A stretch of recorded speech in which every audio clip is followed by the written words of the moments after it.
When I was a kid, I had subscriptions to all of the video game magazines. GamePro, Game Informer, Nintendo Power, EGM, Gamergate. And just like YouTube gamers and free-to-play mobile game ads that I would never, ever do, game magazines were filled to the brim with advertisements for video games. I mean, it makes sense. You read video game magazines? You probably like video games. You watch video game YouTubers? You probably like, I needed the money! There was one ad that always stood out to me, a game I dreamed of having and wanted so badly. Popful Mail. But there was one major problem. The game was a Sega CD game. You know, that add-on for the Sega Genesis that you needed to already own a Sega Genesis to attach. It had Sonic CD on it, and Popful Mail, and God, I wanted it! But at launch, the Sega CD retailed at $300. So either I could buy 6 video games, or save up for a Sega CD. Yeah, I used all my money on video games, and then bought a Sega Saturn instead. So the dream of owning a Sega CD and Night Trap, I mean Popful Mail, sadly came to a close for me. I am so embarrassed. But I'm an adult now, and I make way more money now than I did cleaning the dishes or setting the table to boost my allowance. So it's time to finally live out my dream. Why did I say that so weird at the end? That's right! I'm going to buy a Sega CD and Popful Mail and play it for the first time ever for this video. So, let's just go ahead and go onto eBay and grab a Sega CD and... $300? You'd think a notoriously old, not great system would have gone down in value, but... okay, I'll bite the bullet. So let's go ahead and grab Popful Mail, and $650? $470? $700? $5,500? Are you what? I bought it. Actually, I bought the game and system around 4 years ago, and it was around $250 then, so it really shot up in value. And yes, I've been wanting to make this video for 4 years, and yes, I actually held off on playing the game for 4 years, and this is my first time playing it. Popful Mail! Yeah, just a little bit. Yeah, a little bit. That. We start with an anime-esque cutscene. A long time ago, a time beyond memory, there is an uprising and war against the 3 masters of evil, and... Okay, I don't want to get into semantics, but I'm going to get into semantics. If it was a time beyond memory, then how exactly do we remember stories of this? Okay, anyways, the Masters of Evil were defeated, and a Black Seal was crafted. That Black Seal still holds and protects mankind from destruction at the hand of the evil overlords. So we got our basic premise that will certainly come into play at some point in the game. Black Gate is sealing evil people. Do not let them in. I got this. Next, on to opening cutscene number 2. This time, the cutscene is animated in full anime fashion with our protagonist, Mail. Mail, who's a female elf, not a male, like her name sounds like, which is actually spelled M-A-I-L, like armor, and basically don't think about it. Mail is doing the heroic deed of fighting off against, gingerbread men?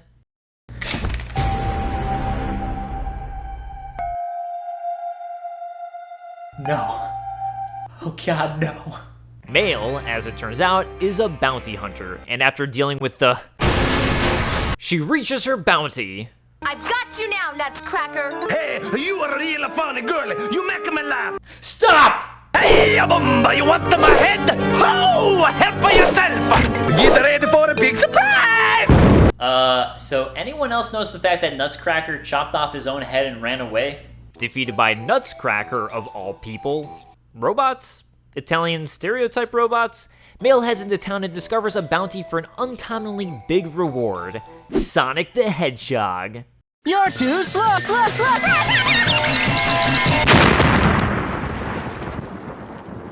But also the Magician Muttonhead for $2 million gold. His attack is summoning a lamb. And finally, it's time to start the game. And I know what you're thinking. If Dave took this long explaining the intro, how long will the game itself take? Well, it's a side-scrolling action game. Enemies drop gold, which you can save up and use to buy better equipment as well as healing items. And in between areas, there's a world map which really just serves to connect the levels. Also, you can re-explore them as often as you like, and sometimes will need to backtrack. The gameplay itself is fairly simple. Swing your sword at enemies and avoid being hit, or touched by enemies. Eventually, you'll be able to get long-distance weapons, and while they're typically far superior for that reason, they do have a limit of how many uses you get out of them before you need to wait for the weapon to recharge. And that's what I've been waiting to play since I was a little kid. Okay, thanks for watching.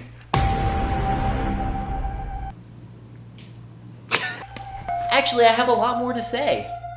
Mission in hand, we start at the jungle area in Elf Woods, where you'll fight off against giant spiders, cute little elf wizards, and giant raccoons. You'll also run into your first NPC, Slick, who needs your help. He was chased up a tree by monsters and needs help getting back down. Finally, I can do something heroic. I'm a bounty hunter, not a babysitter, bub. You're on your own. Finally, I can do something not heroic. So, you slip past Slick, find your first village, buy a few upgrades, discover the soldiers have, never fought monsters before, that sounds good, and make your way past a forest and into a mountain range. This leads directly, holy crap, a treasure chest! I mean, I found one earlier, but all it had was an apple. But that one was easy to find. This one, I can't jump to. It must be important! Maybe if I climb up to the top of a cliff and jump, I'll... Climbing to the top takes a while, so... Alright, maybe I'll get it later. Or try again!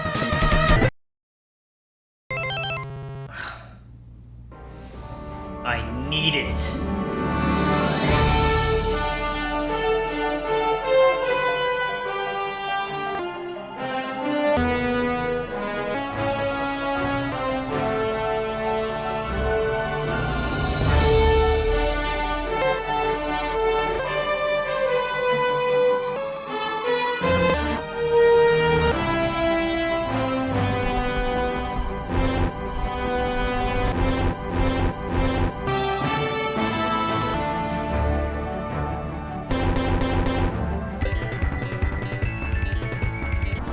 Orange was found.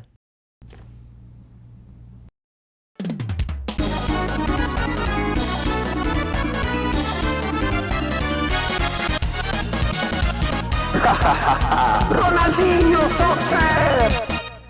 Just past the best treasure ever, and into the woods, you'll find our first boss, the Mad Bomber. Oh, it is about to go down! As it turns out, Mad Bomber has a pretty simple pattern, so he's not too difficult to figure out how to defeat. Although, my easy victory over him is more so thanks to another feature of the game I failed to mention. You see, unlike many other games of its era, Popful Mail allows you to save the game at almost any point in time. And while I at first thought, that seems a little cheap, holy crap will you end up needing this. I wouldn't say I overuse it, but...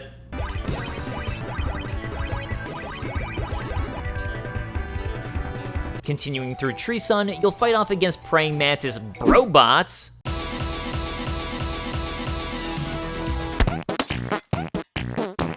And along the way, find more treasure chests with contents like apples and cherries. Cool. I'm gonna have a fucking feast. And we come to the final boss of the area, the Wood Golem. Just unlock him into submission and... Are we there yet? Oh. Fuck. So, this is where the game gets hard. And remember how you can save, like, infinite times? So, yeah, now I know why. Some of these bosses are super difficult. And look, you find elixirs that restore your health in full if you die, but those are rare to come by. And I hoard the shit out of items in games like this just in case. So, here comes the pain.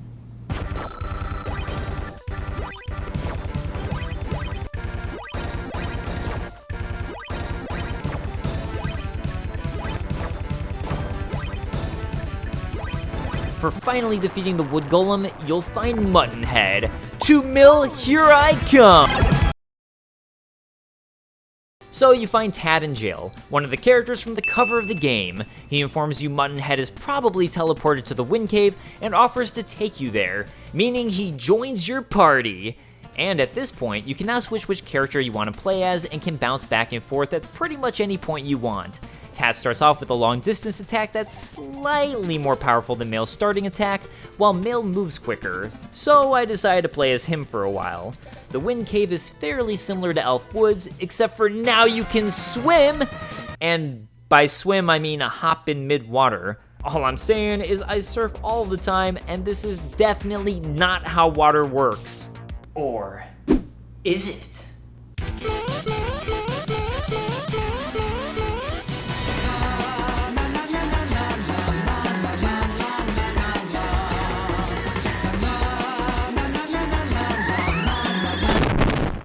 Creeping around in the Wind Cave is him, Nutcracker in the puppet flesh. We'll see about that, pesto breath. Pesto.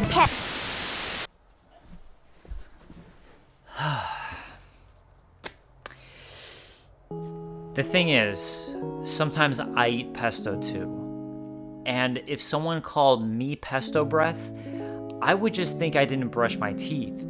I didn't understand how hurtful the words of the video game I played could be. But I can understand why someone might be offended by the fact someone might eat pesto who isn't pestaronian in origin. Honestly, finding Nutcracker here isn't a big deal, because even though you finally fight him, yet again it's some kind of fake.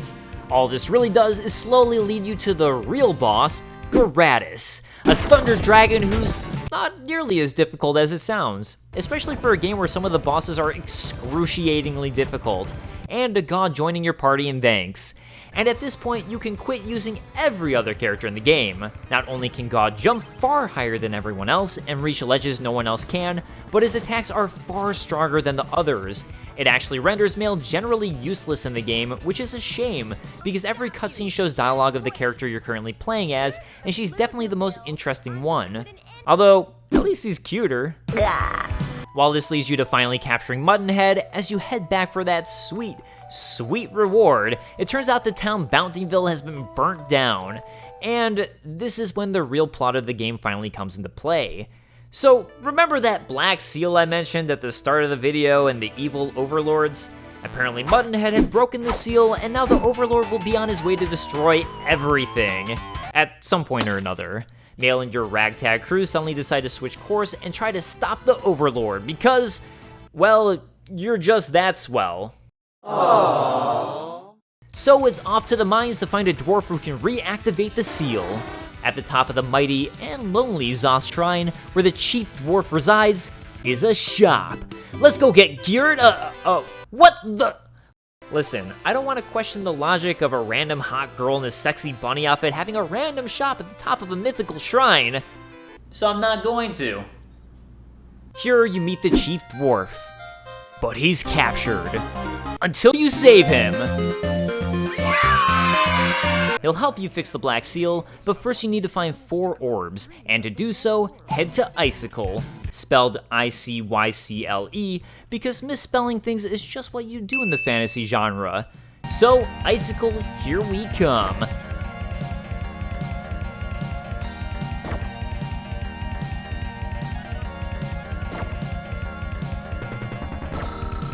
Land of skimpy anime ladies, cute penguins, and pirates. In fact, it's even cold enough to turn someone into ice. Now, logically, you would think that if someone was frozen in ice, using a flame breath would be the solution to unfreeze them, right? Well, you would be wrong! But you know what does? Coffee! Video game logic. Can't beat it. Making it through the icy tundra, and pirate ships that are probably seriously off course, you eventually fight off against both of the sexy sisters, who are surprisingly easy for this game, and obtain both of their orbs. Maybe they were too cold to fight properly, you know, because they chose these outfits to wear in a frozen winter tundra. Orbs in hand, it's off to the orb tower in the final area of the game. But first, a cutscene. They are almost ready to spring your trap. They mustn't suspect a thing.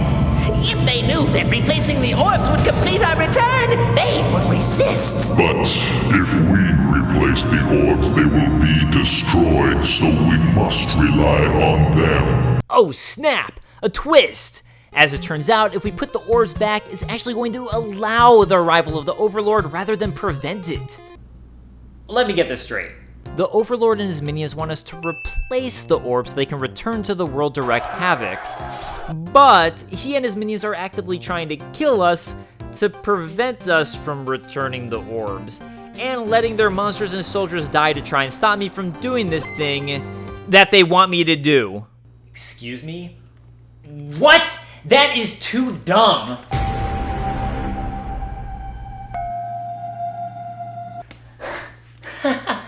What I mean to say is, so it's off to traverse underwater through a dungeon and find the Last Chance store? Who's this lady? What is she even going to do with the money all of the way out here? I need this lore. As you reach the final area, you once again encounter Nutscracker. Hey, I'm not gonna be so easy on you kids this time. Let's play ball.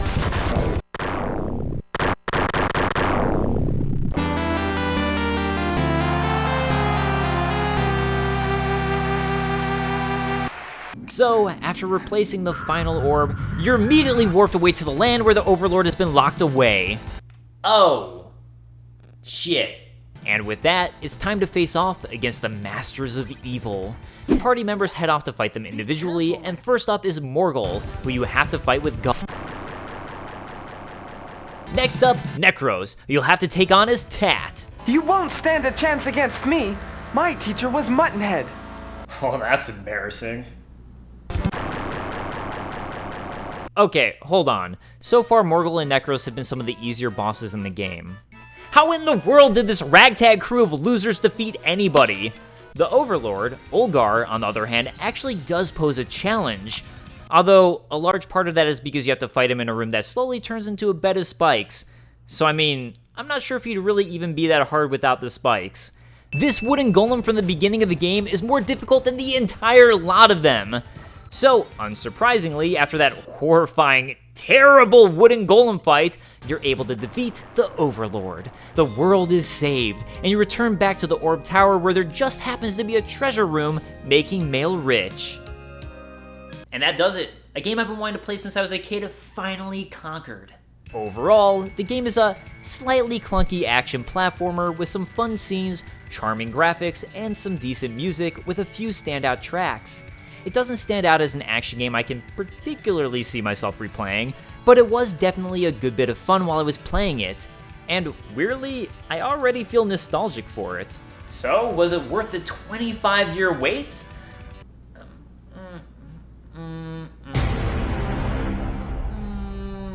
Yes! Yes! Best game I have ever played! I can go now, right?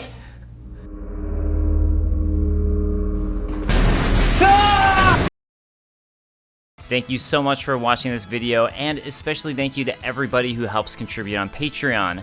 I'm talking about Davis McGrath, Diagram Spaghetti, Sunshine Pickle, and Jason Buck, and everybody else. Seriously, it means a lot. Thank you so much, and I'll see you guys next time.